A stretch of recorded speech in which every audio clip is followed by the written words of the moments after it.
Bismillahirrahmanirrahim. Assalamualaikum warahmatullahi wabarakatuh.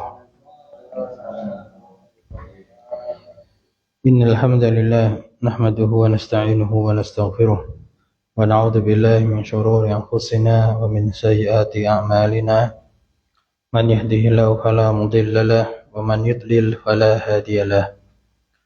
Asyhadu an la ilaha illallah wahdahu la syarika lahu wa asyhadu anna Muhammadan abduhu wa rasuluh.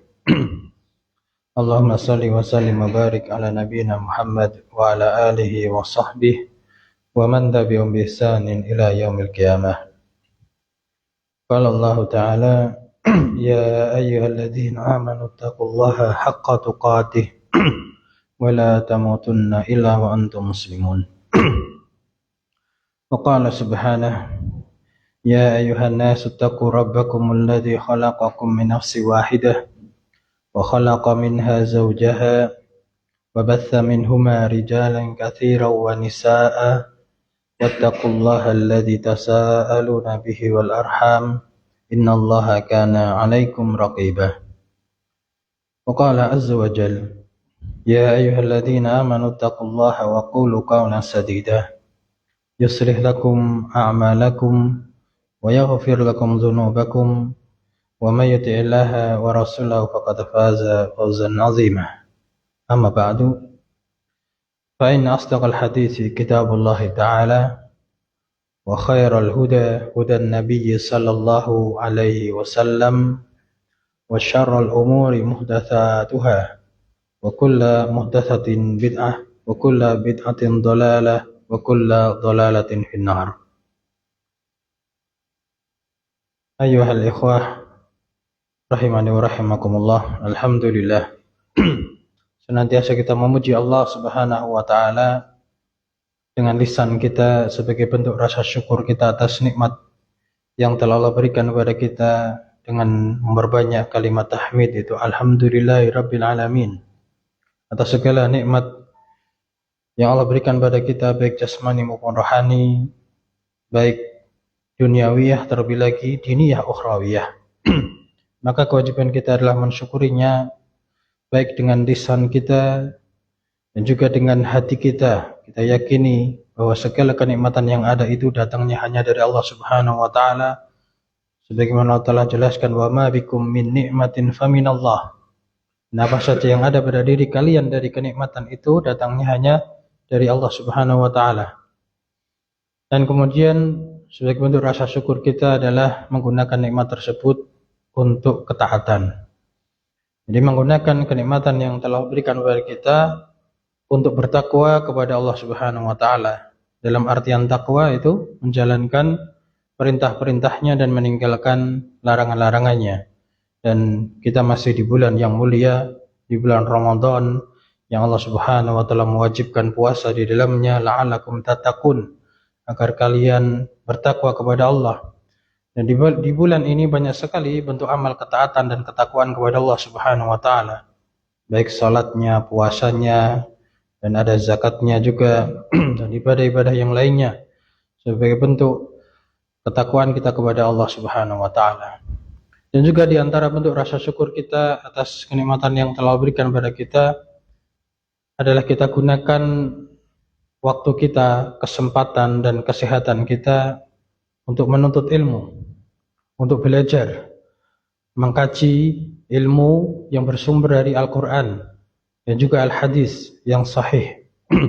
Karena dengan ilmu itu kita bisa menjalankan ketaatan dan ketakwaan tadi, kita bisa beramal dengan ilmu tersebut.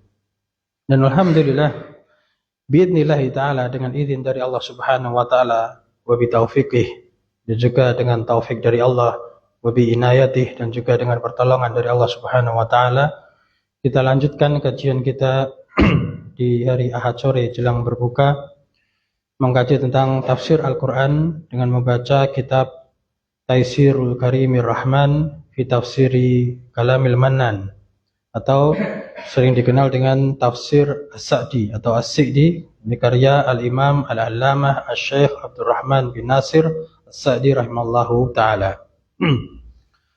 Masih melanjutkan tafsir dari surah Al-Fatihah yang kemarin kita sudah kaji 2 pertemuan. Apabila kita ingin membaca Al-Quran, maka disyariatkan untuk membaca ta'awud, a'udzu billahi minasyaitonir rajim, yang artinya aku berlindung kepada Allah dari gangguan syaitan yang terkutuk. Kemudian membaca Bismillahirrahmanirrahim, yang artinya dengan menyebut nama Allah yang Maha Pengasih lagi Maha Penyayang, yang memiliki makna apa ketika kita membaca Bismillah, artinya kita memulai pekerjaan kita memulai amalan kita dengan pertolongan, dengan menyebut nama Allah Subhanahu wa taala. Jadi takdirnya Bismillahirrahmanirrahim aqra'u. Nah, dengan menyebut nama Allah yang Maha Pengasih lagi Maha Penyayang, saya mau membaca atau kita mau mengkaji. Kemudian di awal surah Al-Fatihah Allah Ta'ala firmankan Alhamdulillahirabbil alamin, yang artinya segala puji adalah milik Allah. Siapa Allah? Rabbul alamin. Ya, Allah adalah Rabb alam semesta, dan telah berlalu pengertian lafdzul jalalah Allah, pengertian Rabb al-alamin. Nah, kemudian ayat berikutnya Ar-Rahmanir Rahim, yang Maha Pengasih lagi Maha Penyayang.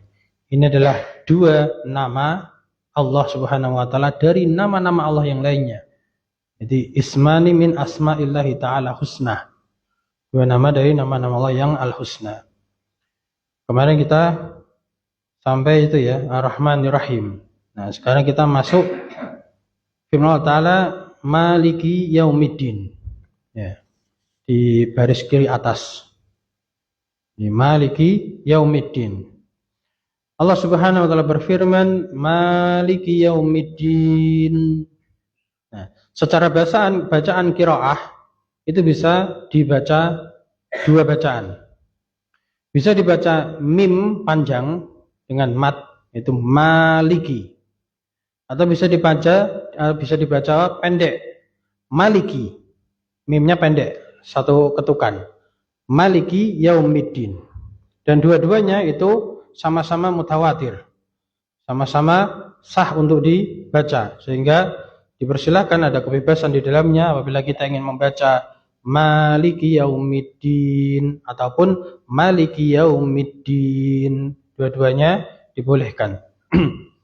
Dan diantara hikmah juga penulisan, kalau kita membaca Al-Quran dengan model Rasm Utsmani atau yang sering kita kenal dengan Mushaf Madinah, itu penulisannya Maliki Yaumiddin, mimnya langsung nyambung dengan lam tanpa ada alif. Jadi penulisannya langsung mim, kemudian lam, langsung kaf. Nah, agar apa? Agar bisa dibaca 2 bacaan. Nah, kalau dibaca panjang maka harokatnya berdiri, Maliki. Nah, kalau dibaca pendek maka harokatnya biasa, Maliki Yaumiddin. Nah, penulisan seperti ini juga tidak sembarang penulisan. Jadi Rasm Utsmani itu memang ada riwayat penulisan di situ. Makanya dinamakan Rasm Utsmani. Jadi ada riwayat. Sehingga setiap tulisan, kalau kita membaca Al-Quran yang model mushaf yang Rasm Utsmani, maka hendaknya kita juga harus baca aturan-aturan bacanya itu. Nah, ada misalkan ada yang lam alif, misalkan ada lam kemudian alif. Nah, kalau hamzahnya di sini, ini bacanya pendek. Tapi ada yang hamzahnya di sini. Nah, maka ini bacanya panjang, ini mat. Nah, itu juga kita harus jeli itu. Kita baca di Rasm Utsmani itu seperti itu. Jadi ada aturan-aturannya.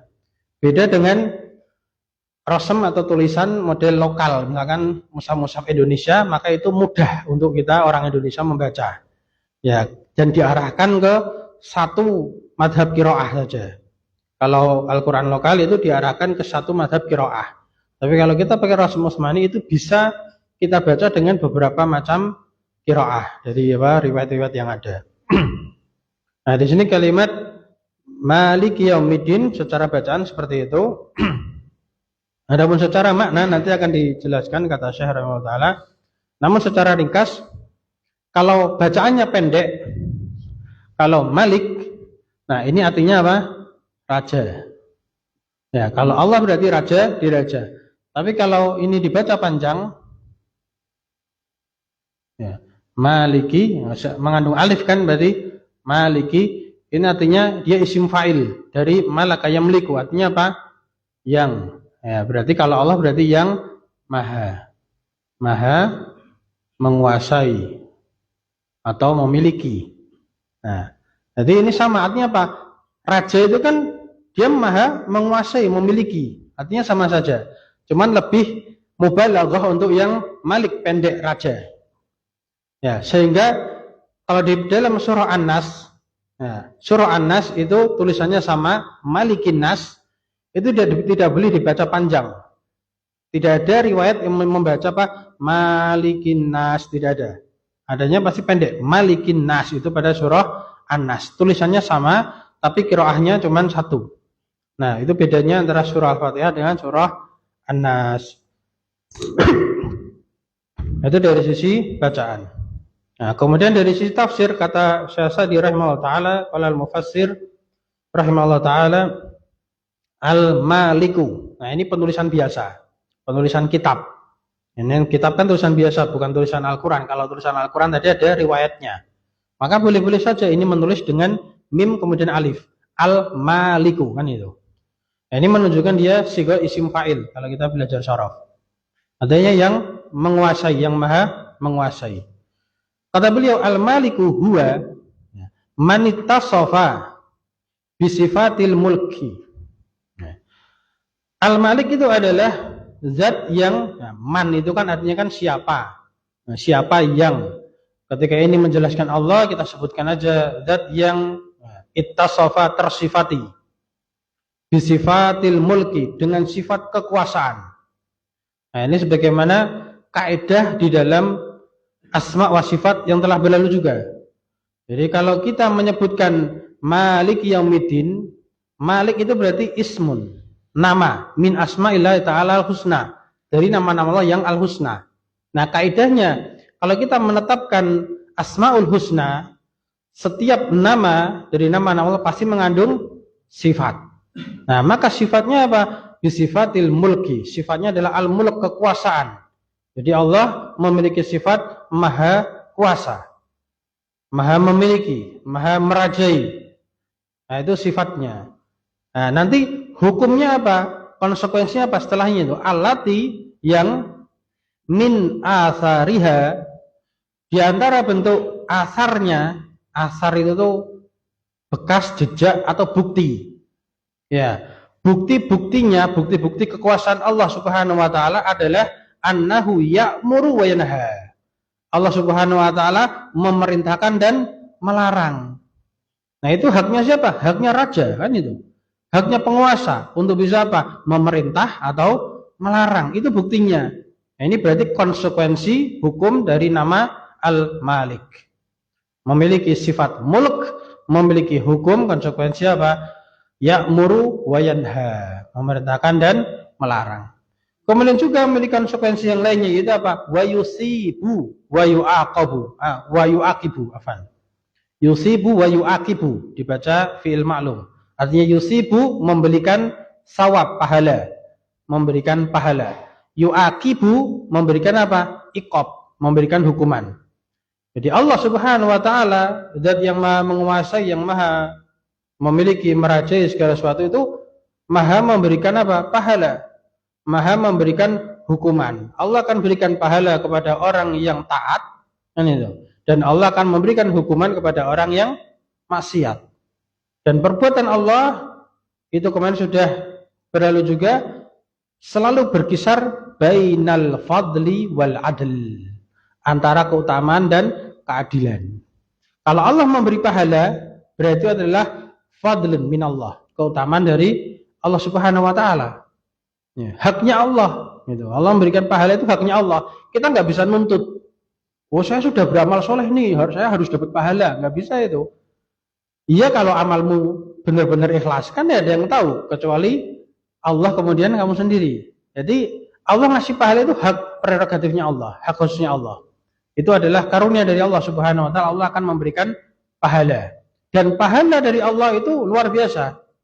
Satu kebaikan dikali lipat 10 kali, hingga 100 sampai 700 sampai tak terhingga. Ya, bighairi hisab, dengan tanpa perhitungan. Itu pahala dari Insya Allah, itu merupakan fadlun minallah, keutamaan dari Allah Subhanahu wa taala. Adapun iqab, nah, hukuman dari Allah itu adalah alal adli, di atas keadilannya Allah. Orang yang berbuat maksiat pasti Allah akan apa? Hukum dengan kemaksiatannya sesuai dengan kadar maksiatnya, dan Allah tidak akan lipat gandakan.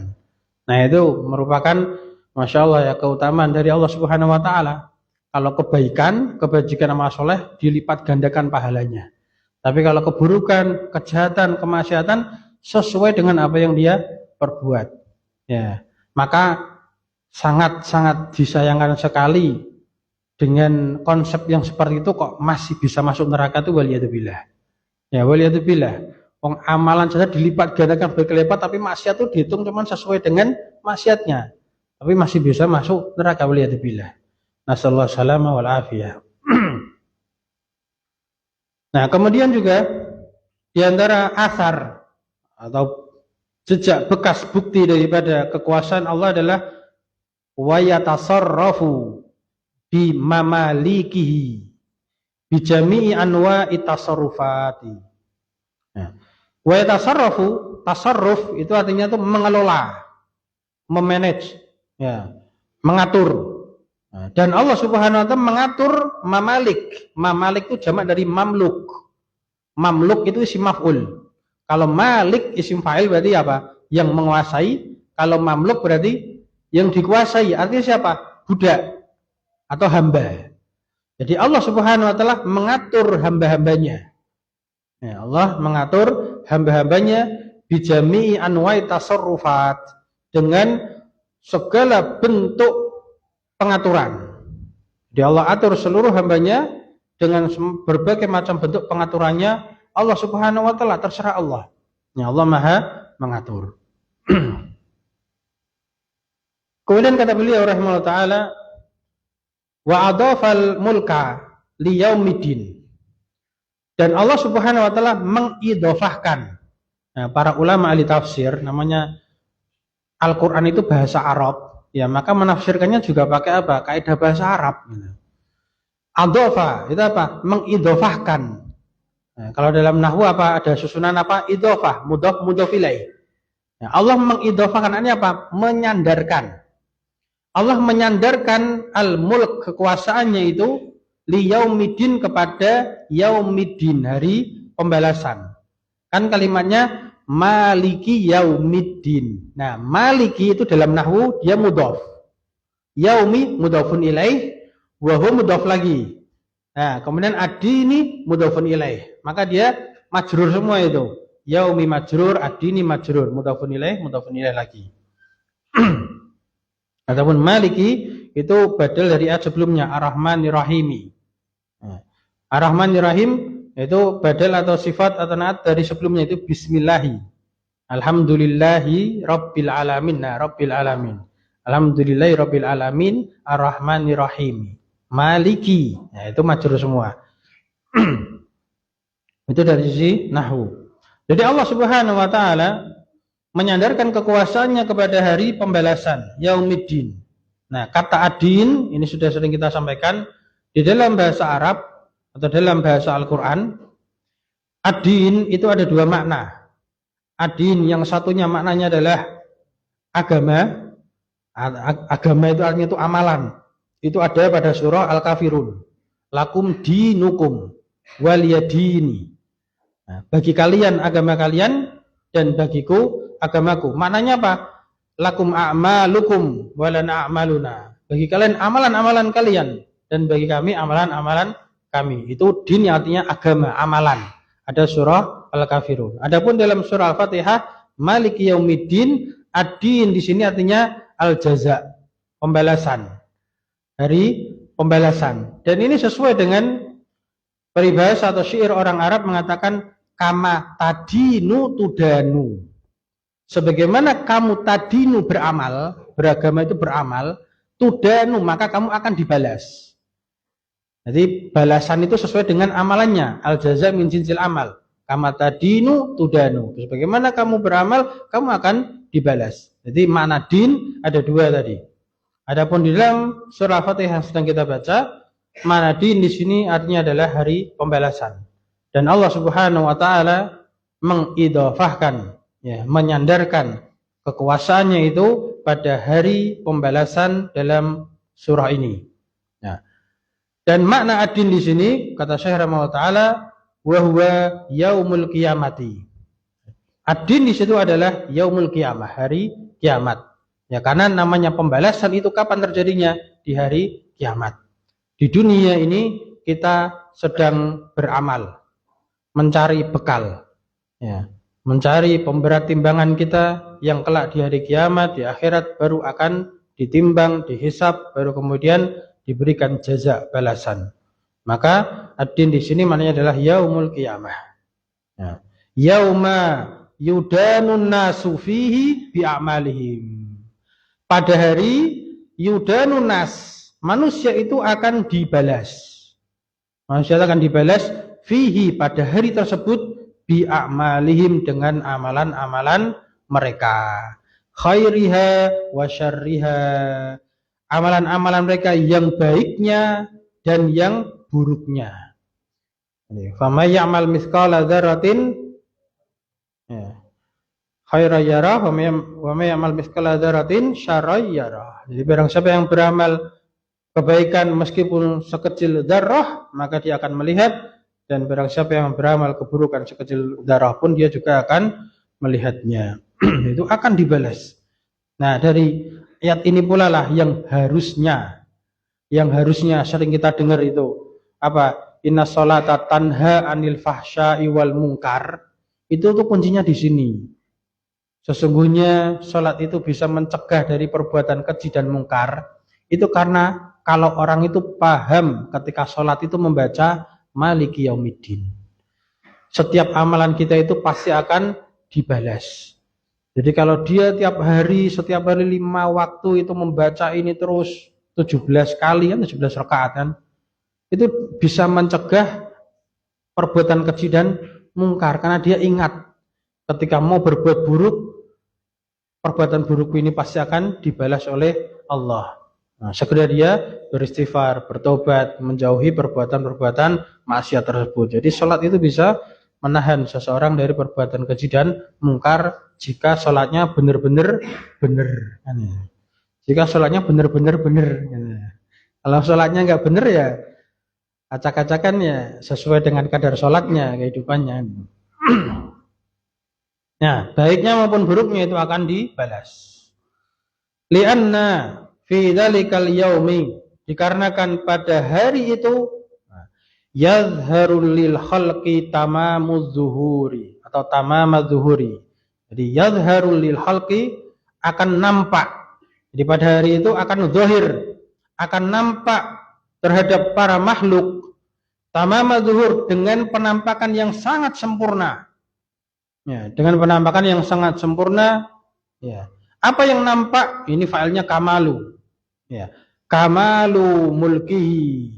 Jadi akan nampak kesempurnaan kekuasaannya Allah Subhanahu wa taala. Wa adluhu wa hikmatuhu, dan keadilannya Allah serta kebijaksanaannya Allah Subhanahu wa taala itu akan nampak semua secara terang, secara nyata di hari kiamat kelak. Dan juga akan nampak apa? Wan kita'u amlakil khalaiki. Dan akan nampak terputusnya amlak, itu jamak dari mulk, kekuasaan, tapi kekuasaannya siapa? Khalaik, makhluk. Dan akan nampak terputusnya kekuasaannya makhluk. Jadi ketika makhluk di dunia itu sebagai raja, sebagai presiden, sebagai kepala keluarga, kepala RT, RW dan lain-lainnya, kan raja itu pimpinan. Itu nanti di akhirat gak guna semua kekuasaannya. Tidak ada manfaatnya sama sekali. Karena yang akan nampak kekuasaannya hanyalah kekuasaannya Allah Subhanahu wa ta'ala. Selain Allah akan terputus semua kekuasaannya. Tidak ada gunanya. Hatta sehingga ya, annahu yastawi fi dzalikal yaumi al-muluku wa ra'aya. Sampai bahwasannya Fidzalikal yaum, pada hari itu nanti di hari kiamat itu yastawi, akan sama semua. Sawa, yastawi. Akan sama antara siapa? Al-muluku wa ra'aya, antara para raja dan para rakyat. Ra'aya itu rakyat. Jadi raja dan rakyat sama saja, tidak ada bedanya. Ya, tidak bisa memerintah, nggak bisa melarang. Tadi. Wal abidu wal ahraru, dan juga para budak dan orang-orang yang merdeka. Abid itu abd hamba, ahrar itu orang yang merdeka, hurriyah. Jadi para budak maupun orang yang merdeka itu tidak ada bedanya sama sekali di hari kiamat. Ya, tidak ada perbedaan istilahnya strata ya, kedudukan ya, tidak ada perbedaan, semuanya sama di hadapan Allah Subhanahu wa taala di hari kiamat. Terputus semua kekuasaannya. Ya, kulluhum, semua mereka itu mud'inuna li'azamatihi. Semua mereka itu akan apa? Mud'inun. Mud'inun itu tunduk karena kerendahannya. Mereka semua akan rendah di hadapan Allah sehingga apa? Tunduk, kagum dan mengagungkan terhadap azamatihi, keagungannya Allah Subhanahu wa taala. Bahkan mereka semua itu khadi'una li'izzatihi, juga tunduk terhadap kemaha perkasaannya Allah Subhanahu wa taala. Ya, tunduk terhadap izzahnya Allah Subhanahu wa taala. Mereka semua itu muntaziruna limujazatihi. Semuanya itu muntazirun, menanti-nanti, menunggu terhadap apa? Mujazah, pembalasan. Menanti pembalasannya dari Allah Subhanahu wa taala. Rajuna sawabahu, mereka semua itu mengharapkan terhadap sawab, pahala dari Allah Subhanahu wa taala. Khaifuna min iqabi, dan mereka semua itu takut dari apa? Hukumannya Allah Subhanahu wa taala. Nah, itu kondisi kelak di hari kiamat. Jadi benar-benar kalau sholat kita paham mana ini akan menghalangi dari perbuatan keji dan mungkar. Walidzalika, oleh karena itulah khassahu bizikri. Oleh karena itulah Allah Subhanahu wa taala mengkhususkan dengan menyebutkannya. Menyebutkan apa? Allah Maha menguasai hari pembalasan. Maksudnya gitu. Wa illa itu maksudnya in la, bukan illa kecuali, tapi in la. Dan jika tidak, maksudnya wa illa kadzalik, dan jika tidak demikian, jika tidak Allah sebutkan, Allah sandarkan kepada Malik Yaumiddin, maka artinya apa? Fahuwal maliku liyaumiddin wa li ghairihi minal ayami. Artinya Allah Subhanahu wa taala itu maha menguasai terhadap hari pembalasan maupun terhadap selain dari hari pembalasan dari seluruh hari-hari yang ada. Paham maksudnya ya? Jadi di ayat ini kan Allah khususkan Malik Yaumiddin. Apa kita memahami Allah menguasai hari pembalasan, berarti Allah tidak menguasai hari yang lain? Tidak gitu. Ini pengkhususan ini apa? Untuk penegas, untuk pengingat bahwasanya hari pembalasan itu pasti Allah akan tegakkan di hari kiamat. Adapun hari-hari yang lain Allah juga menguasainya. Ini hanya apa? Menyebutkannya dalam rangka peringatan. Nah, itu ayat yang Maliki Yaumiddin. Nah, ayat berikutnya wa qaulu ta'ala, firman Allah Subhanahu wa taala, iyyaka na'budu wa iyyaka nasta'in. Yang artinya, itu sudah lewat, artinya apa? Diterjemahkan dengan pembatasan, yaitu apa? Hanya. Iyyaka na'budu, hanya kepadamu kami menyembah, kami beribadah. Wa iyyaka nasta'inu, dan hanya kepadamu kami beristi'anah, kami meminta pertolongan. Nah, kata Syekh rahimahullah ta'ala, ketika kita membaca iyyaka na'budu wa iyyaka nasta'in, maknanya adalah maksudnya adalah nakhussuka wahdak. Nakhussuka wahdaka. Kami mengkhususkanmu saja ya Allah, gitu. Kami hanya mengkhususkan kepadamu saja ya Allah, bil ibadati wal isti'anati, dengan peribadahan dan permintaan pertolongan. Ibadah dan isti'anah.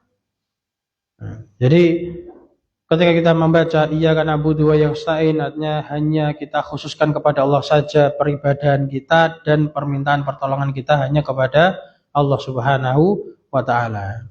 Kenapa ada penerjemahan hanya? Ini kata beliau setelahnya jelaskan, li'anna taqdimal ma'muli yufidul hasra. Nah, ini juga kaidah bahasa ini, kaidah nahwu ini. Li'anna taqdimal ma'mul, Karena mendahulukan makmul itu tuh sesuatu yang dikenai faktor si amil. Nah, kalau dalam kedudukan ya makmulnya di sini berarti maf'ul bih. Tapi makmul itu tidak mesti maf'ul bih kalau kita nanti belajar nahwu. Tidak semua makmul itu maf'ul bih. Tapi kalau dalam konteks ini makmulnya maf'ul bih, objeknya. Nah, jadi karena mendahulukan makmul objeknya di sini yufidul hasra, memberikan faedah apa? Pembatasan. Jadi kalau kita dalam bahasa Indonesia itu ada subjek, predikat, objek. Nah, ini kan kami menyembah engkau kan gitu. Yaitu Allah kan itu. Nah, ini didahulukan.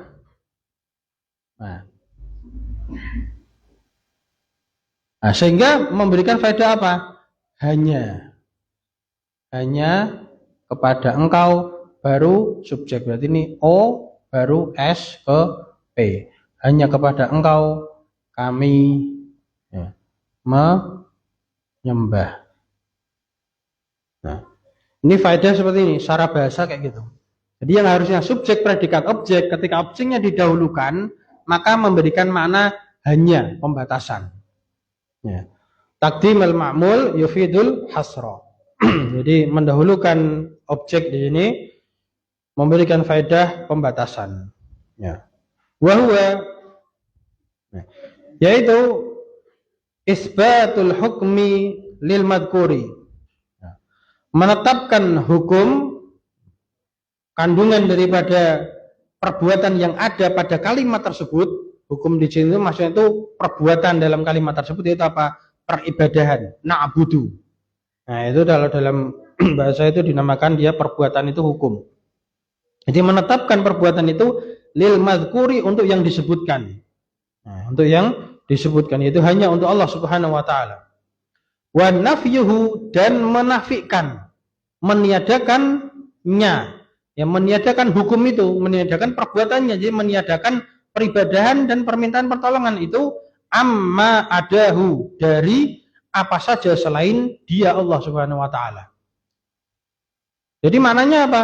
Iyyaka na'budu wa iyyaka nasta'in, itu hanya kepadamu kami beribadah, kami menyembah, dan hanya kepadamu kami meminta pertolongan. Berarti apa? Kami tidak menyembah dan kami tidak minta pertolongan kepada selainmu ya Allah.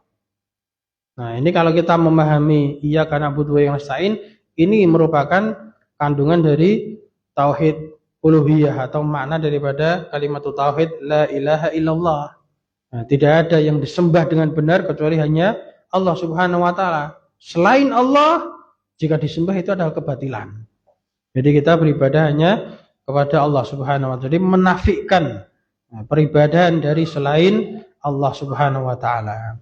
Nah, ka'annahu, ya, faka'annahu yaqulu, maka seolah-olah seperti saja dia itu mengatakan na'buduka. Nah, ini susunan asli, subjek, predikat, objek. Na'buduka itu kami menyembah engkau, kami menyembahmu. Ini susunan biasa. Tapi ditambahi wala na'budu ghairaka, dan kami tidak menyembah selainmu. Berarti kami menyembah engkau ya Allah, dan kami tidak menyembah selain engkau ya Allah. Nah, itu takdirnya seperti itu, atau prediksi mananya seperti itu. Ya. Wa nasta'inu bika, dan kita minta pertolongan kepadamu ya Allah, wala nasta'inu bi ghairika, dan kita tidak minta pertolongan kepada selainmu. Jadi makna daripada iyyaka na'budu wa iyyaka nasta'in. Kemudian kata Syekh rahimahullah taala selanjutnya, wa qaddamal ibadata, dan Allah Subhanahu wa taala, kan ini menafsirkan firman Allah taala, jadi Allah mentakdim, mendahulukan. Allah mendahulukan ibadah alal isti'anah, di atas isti'anah. Iyyaka na'budu wa iyyaka nasta'in. Berarti apa? Ibadah dulu baru isti'anah. Allah dahulukan ibadah di atas isti'anah. Ya. Apa manfaatnya? Min babi taqdimil 'ami 'alal khas. Ya, ini merupakan termasuk dalam bab pembahasan mendahulukan sesuatu yang umum di atas sesuatu yang khusus. Ibadah itu umum, Pak. Kan ibadah itu tidak hanya isti'anah. Ada ibadah apa? Sholat, puasa, zakat, ini semua ibadah. Nah, di sini tidak dikatakan iya karena butuh. Nah, misalkan wa iya kan nusolli, kita sholat ya gitu. Tapi ini iya karena butuh, kemudian wa iya karena stain. Jadi ibadah dulu secara umum, kan banyak macam ibadah, kemudian menyebutkan yang khusus. Nah, ibadah yang khusus itu apa? Isti'anah. Ya, karena ada ibadah-ibadah yang lainnya, tapi di sini ibadah yang disebutkan adalah al-isti'anah. Ini adalah termasuk bab mendahulukan perkara yang umum di atas perkara yang khusus. Nah, dan juga fungsi yang lainnya apa? Ihtimaman bitakdimi haqqihi ta'ala ala haqqi abdihi. Jadi ihtimam, memberikan perhatian yang lebih besar. Sangat perhatian, itu ihtimam. Jadi sangat perhatian bitakdimi haqqihi ta'ala, dengan mendahulukan haknya Allah Subhanahu wa ta'ala di atas hak abdi, di atas haknya hambanya. Ya, sebagaimana dulu juga telah kita jelaskan penafsiran dari Syekh Ibnu Utsaimin rahimahullah tentang surah Al-Fatihah atau salat itu dibagi menjadi dua kan. Nah, inilah tengah-tengah daripada salat atau surah Al-Fatihah. Setengah bagian itu haknya Allah, setengah bagian haknya hamba. Dan yang didahulukan adalah haknya Allah Subhanahu wa ta'ala. Ini juga peringatan buat kita yang seringkali orang-orang itu banyak menuntut hak asasi manusia, tapi lupa terhadap hak asasinya Allah Subhanahu wa ta'ala. Nah, meskipun itu pelanggaran, nah, misalkan perzinahan, alasannya kan suka sama suka, kan hak asasi manusia, apalagi sampai penyimpangan seksual waliyadzubillah atas nama HAM itu. Hak asasi manusia, tapi itu apa? Melanggar hak asasinya Allah Subhanahu wa ta'ala, kan melanggar syariatnya Allah. Nah, itu merupakan akhlak yang buruk kepada Allah Subhanahu wa ta'ala, tidak memiliki adab terhadap Allah Subhanahu wa ta'ala, dan tidak ada keimanan terhadap Allah Subhanahu wa ta'ala. Jadi harusnya kalau orang mukmin, muslim tiap hari sholat, itu harus paham, harus kita dahulukan haknya Allah Subhanahu wa ta'ala daripada haknya hambanya. Di haknya Allah apa? Haknya Allah itu diibadahi. Ya, hanya kepada Allah kita beribadah. Mendahulukan haknya Allah di atas haknya hamba. Kemudian kata beliau rahimahullah ta'ala menjelaskan definisi ibadah dan definisi isti'anah.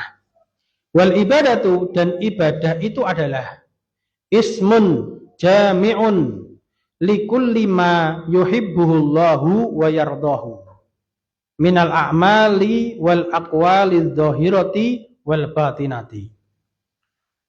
Ini makna ibadah secara umum ini, Pak. Jadi ibadah itu tidak sempit. Ternyata ibadah itu meskipun ya itu ibadah mahdhah istilahnya ya, ibadah murni seperti sholat, puasa, zakat. Tapi ternyata ibadah itu tidak sempit maknanya. Ibadah itu sangat luas. Nah, ini definisi ibadah yang dipilih para ulama. Banyak para ulama ya, yang menyampaikan definisi ibadah. Yang paling utama adalah Syekhul Islam Ibnu Taimiyah memberikan definisi ini, yaitu ibadah adalah ismun jami'un, suatu nama yang mencakup. Jadi ibadah itu satu nama, tapi dia itu mencakup segala sesuatu. Ya, mencakup segala sesuatu, likuli, kan segala sesuatu. Ma yuhibbuhullah. Nah, segala sesuatu yang apa? Yang Allah mencintainya. Syaratnya itu. Syaratnya segala sesuatu yang Allah mencintainya. Misalkan kita menolong orang, membantu orang. Kira-kira Allah cintai apa enggak gitu? Allah cintai berarti itu ibadah bukan? Ibadah. Jadi kita menolong orang itu ibadah. Tapi kalau kita mukuli orang kan gitu. Kita mentungi orang, kita ngumpet ke sendali orang, ngerjain orang. Nah, kira-kira Allah cintai atau Allah murkai gitu? Allah murkai berarti itu bukan ibadah, tapi apa? Maksiat. Ya, kezaliman. Nah, jadi umum kan mana ibadah? Syaratnya apa? Allah cintai wa yardahu, dan Allah ridhoi. Nah, dan apa yang Allah cintai dan Allah ridhoi itu semua ada di dalam syariat Islam yang dibawa oleh Nabi kita Muhammad sallallahu alaihi wasallam. Ya, dan ibadah itu minal a'mali wal aqwali, ada yang amalan, perbuatan, dan ada yang sifatnya akwal, ucapan. Perbuatan jelas, sholat, kan berbuat. Ya, kemudian apa lagi? Ibadah haji, jihad, perbuatan. Akwal, yang ucapan apa? Zikir, ya, tasbih, ya, menyanjung Allah, kalimat-kalimat thayyibah, tahlil, macam-macam. Nah, itu kan zikir-zikir semua itu yang bersifat qaul, ucapan. Itu juga ibadah. Nah, itu juga ibadah. Berkata sopan santun, lemah lembut itu juga hal yang Allah cintai dan Allah ridhai. Berarti itu juga ibadah, apalagi kepada kedua orang tua kita. Nah, itu juga merupakan ibadah seperti itu. Nah, kemudian sifatnya juga ibadah itu yang adz-dzahirati wal batinati, baik yang lahir maupun yang batin. Amalan-amalan zahir yang kelihatan tadi sudah disebutkan. Amalan batin yang tersembunyi diantaranya apa? Mahabbah, cinta. Kita cinta kepada Allah itu ibadah. Kemudian khauf, takut. Kita takut kepada Allah itu juga ibadah. Ar-raja, berharap. Nah, itu juga amalan-amalan hati. Jadi definisi ibadah itu sangatlah luas. Tidak hanya kita persempit dengan ibadah-ibadah mahdhah saja kan itu. Jadi luas. Itu mana ibadah. Adapun mana isti'anah, kata beliau, wal isti'anatu, dan isti'anah itu meminta pertolongan, kan itu isti'anah minta pertolongan. Hiyal i'timadu 'alallahi, adalah menyandarkan diri kepada Allah. Jadi kalau kita minta tolong, kita itu apa? Udah pasrah itu. Tolong ya Allah. Nah, itu berarti kan kita pasrah itu. Nanti kita benar-benar apa? Menyandarkan diri kita 'alallahi ta'ala, kepada Allah Subhanahu wa taala. Ya. Fi jalbil manafi'i, di dalam meraih kemanfaatan. Ya Allah, ya, tambahkanlah rizki, ya Allah berikanlah kesehatan, ya Allah berikan keturunan, ya Allah berikan kebahagiaan kepada kami, kebaikan di dunia akhirat. Itu namanya meraih kemanfaatan. Ya, kita isti'anah minta tolong kepada Allah Subhanahu wa taala. Wa daf'il madar, dan menolak kemadaratan. Kita juga pasrah kepada Allah. Minta tolong kepada Allah, ya Allah sembuhkanlah penyakitku, ya Allah hilangkanlah bencana di negeriku, kan itu. Nah, itu namanya apa? Menghilangkan kemadaratan. Jadi isti'anah adalah menyandarkan diri kepada Allah Subhanahu wa taala di dalam meraih kemanfaatan dan menolak kemadaratan. Disertai ma'athiqati bihi, disertai dengan keyakinan yang sangat yakin. Siqah, itu sangat yakin, percaya betul bihi, kepada Allah Subhanahu wa taala, fi tahsili dzalika, di dalam menghasilkan hal tersebut, di dalam permintaan kita. Ya, makanya di dalam hadis juga, dalam penjelasan para ulama, itu enggak boleh kita minta kok nanggung. Kita minta kok ngambang, itu enggak boleh. Ya Allah, jika engkau berkehendak sembuhkanlah penyakit. Jangan gitu, jangan ada kalimat jika berkehendak. Minta sembuhkan itu. Allahumma shfini, ya Allah sembuhkanlah aku. Udah, enggak usah pakai kata insyita jika kamu berkehendak, enggak usah itu, enggak usah ragu-ragu. Kalau kita minta yang tegas. Karena apa? Kita harus siqah. Kita harus yakin kepada Allah Subhanahu wa taala, pasti Allah Subhanahu wa taala akan mengabulkan permintaan kita. Nah, ini diantara bentuk adab juga ketika kita meminta kepada Allah Subhanahu wa taala, harus yakin. Kemudian kata beliau rahimahullah taala, wal qiyamu bi ibadatillahi wal isti'anati bihi. Al qiyamu bi itu artinya menegakkan atau mendirikan atau mengamalkan. Wal qiyamu bil ibadatillah, dan mengerjakan ya atau mengamalkan peribadahan kepada Allah dan meminta tolong kepada Allah, huwal wasilatu, itu adalah wasilah, adalah perantara, lisa'adati, untuk meraih sa'adah, kebahagiaan, al-abadiyah, yang bersifat abadi. Kalau kita ingin bahagia, kebahagiaan yang abadi di dunia dan akhirat, maka apa? Ibadahlah kepada Allah saja. Minta tolonglah hanya kepada Allah Subhanahu wa taala saja, karena itu adalah perantara yang mengantarkan kepada kebahagiaan yang abadi. Kemudian kata beliau, wa najatu, dan itu merupakan perantara menuju apa, atau wanajati, keselamatan, najah, keselamatan, min jami'i syururi, dari seluruh keburukan-keburukan. Pakai shin, syur, syar, artinya kejahatan, keburukan-keburukan. Jadi kita bisa selamat dari seluruh kejahatan, dari seluruh keburukan, itu dengan cara apa? Beribadah hanya kepada Allah dan meminta perlindungan hanya kepadanya saja. Fala sabila ilan najati illa bil qiyami bihima. Maka tidak ada satu jalan pun. La sabila la nafiyatul lil jinsi. Ya, secara nahwu. Jadi tidak ada satu jalan pun yang bisa mengantarkan kepada keselamatan illa kecuali bil qiyami biha, kecuali dengan mengerjakan kedua itu tadi, yaitu ibadah dan isti'anah hanya kepada Allah Subhanahu wa taala. Nah, kemudian kata beliau, wa innama takunul ibadatu ibadatan, ya, dan hanyalah ibadah itu adalah ibadah. Artinya apa? Ibadah itu sah. Ibadah itu apa? Benar dianggap sebagai ibadah. Apa syaratnya? Idza kanat, apabila keberadaan ibadah itu makhudatan an Rasulillah sallallahu alaihi wasallam maksudan biha wajhallahi taala. Jadi ibadah itu dikatakan ibadah, artinya apa? Benar ibadah jika ibadah itu makhudah, diambil, dicontoh, ditiru an Rasulillah, dari Rasulullah sallallahu alaihi wasallam. Berarti apa? Ngikuti sunnahnya Rasulullah. Atau bahasa lainnya apa? Ittiba'u sunnah. Nah, dan juga apa syarat yang kedua? Maksud dan biha wajhallah, dan ibadah itu ditujukan. Nah, jadi maksud daripada ibadah itu adalah wajahnya Allah Subhanahu wa taala. Bukan mencari selain Allah, bukan mencari pandangan manusia, bukan mencari pujian manusia, bukan mencari kepentingan-kepentingan selain Allah. Tapi ibadah itu harus hanya mengharap wajahnya Allah Subhanahu wa taala. Artinya apa ini? Ikhlas. Jadi syarat ibadah, dikatakan ibadah ada dua, yaitu tadi ittiba'us sunnah wal ikhlas. Itu ikhlas. Wa bihadzainil amraini, maka dengan dua perkara ini takunu ibadatan. Ibadah itu menjadi ibadah. Sah ibadahnya. Nah, kemudian wa dzakara isti'anata ba'dal ibadati, dan Allah menyebutkan isti'anah setelah menyebutkan ibadah, iyyaka na'budu wa iyyaka nasta'in. Nah, isti'anah setelah ibadah, ma'a duhuliha fiha, bersamaan isti'anah itu sudah masuk di dalam ibadah. Kan ibadah kan banyak, di antaranya isti'anah. Nah, isti'anah itu sudah masuk di dalam ibadah, tapi kok disebutkan? Kenapa? Apa rahasianya? Lihtiyajil abdi, karena kebutuhan hamba.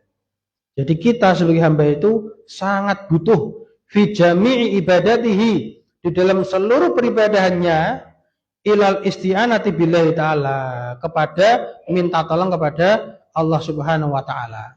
Jadi kita bisa hadir di sini di majelis ilmu, kita bisa sholat maghrib, kita bisa puasa Ramadan, itu semua dari pertolongan Allah Subhanahu wa taala.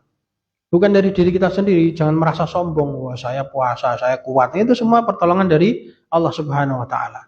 Karena kata beliau berikutnya itu, fa innahu in lam yu'inhullahu, maka sungguhnya jika Allah tidak menolongnya, tidak memberi hidayah, tidak memberi taufik, tidak memberi inayah pertolongan, lam yahsul lahu, tidak akan terhasilkan untuk dia ma yuridu, apa yang dia inginkan, min fi'lil awamir, dari mengerjakan perintah-perintah, wajtina bin nawahi, dan meninggalkan larangan-larangan. Artinya apa? Kita beribadah, kita bertakwa, menjalankan perintah Allah dan meninggalkan larangan Allah Subhanahu wa taala, itu semua adalah pertolongan dari Allah Subhanahu wa taala, bukan dari diri kita pribadi. Sehingga tidak ada rasa sombong pada diri kita terhadap amalan yang kita kerjakan. Tidak ada seorang yang bisa sombong, oh saya sudah puasa, sudah sedekah sekian juta, saya sudah berangkat haji, saya sudah berangkat jihad. Tidak ada itu kesombongan, karena semuanya itu murni pertolongan dari Allah Subhanahu wa taala. Semoga Allah Subhanahu wa taala senantiasa membimbing kita di atas istiqomah, di atas agamanya, senantiasa memberikan hidayah untuk bisa mengamalkan ilmu yang sudah kita pelajari. Aqulu qauli hadza astaghfirullahaladzim li wa lakum wa lisairil muslimina wal muslimat fastaghfiru innahu huwal ghafurur rahim. Subhanakallahumma wa bihamdik, asyhadu an la ilaha illa anta astaghfiruka wa atubu ilaik.